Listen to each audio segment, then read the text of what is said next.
1500 साल पुराना मंदिर भी वक्फ के हवाले कर दिया गया। यह होता है इन लोगों का वक्फ बाई यूजर अध्यक्ष महोदय। मैं पढ़ूं और बताऊं कुरान में क्या लिखा है।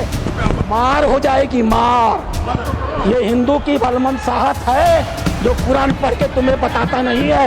इनके बड़े बड़े धार्मिक मतावलंबी, मैं उनसे कुरान को कोट करके कहता रहा। मैं कुरान पढ़ता हूँ, कोई बुराई नहीं है किसी धर्म को पढ़ने में, कि इस कुरान में या किस हदीस में यह लिखा है कि अगर हमने कोई संपत्ति दान नहीं की तो तुम उसको वक्फ बाई यूजर मालिकाना मान लोगे।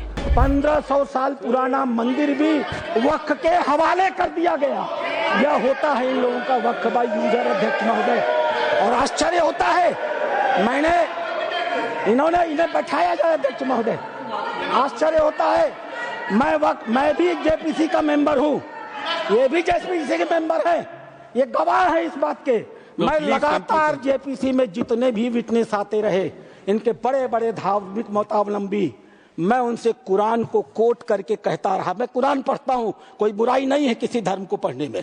मैंने कुरान को कोट करके कहा कि मौलवी साहब ये तो बताओ कि इस कुरान में या किस हदीस में यह लिखा है कि अगर हमने कोई संपत्ति दान नहीं की तो तुम उसको वक्फ बाई यूजर मालिकाना मान लोगे। किसी के पास एक भी मेरे सवाल का जवाब नहीं था। इन लोगों ने क्या किया मालूम है? वो जो ओवैसी साहब वहां बैठते हैं ना, उन्होंने मेरा नाम रख दिया मौलाना डॉक्टर राधा मोहन अग्रवाल। अब इससे बड़ी मेरी जीत क्या हो सकती है? मैंने इनसे पूछा, इस बात पर बहस होती है कि डीड लिखित गया या नहीं।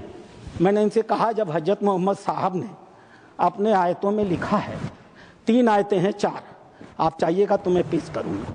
4 आयतें हैं जहां हजरत मोहम्मद साहब कहते हैं एक भी पैसा अगर किसी को दो तो उसको लिखो, उसका उदाहरण दो, उसका विटनेस बनाओ, ताकि ताकीद रहे कि कल तुम्हारे देने को कोई चुनौती न दे पाए। एक भी पैसा दो तो लिखित दो। और तुम कहते हो कि तुम्हारे पास ये सारी संपत्तियां हैं जिसका कोई लिखित रिकॉर्ड नहीं है, फिर भी वक्फ है।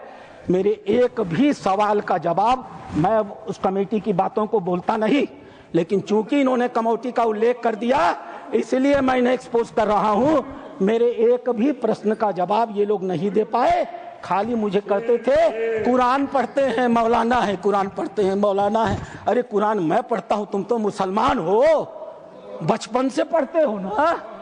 मैं पढ़ूं और बताऊं कुरान में क्या लिखा है। मार हो जाएगी मार। ये हिंदू की बलमनसाहत है जो कुरान पढ़ के तुम्हें बताता नहीं है।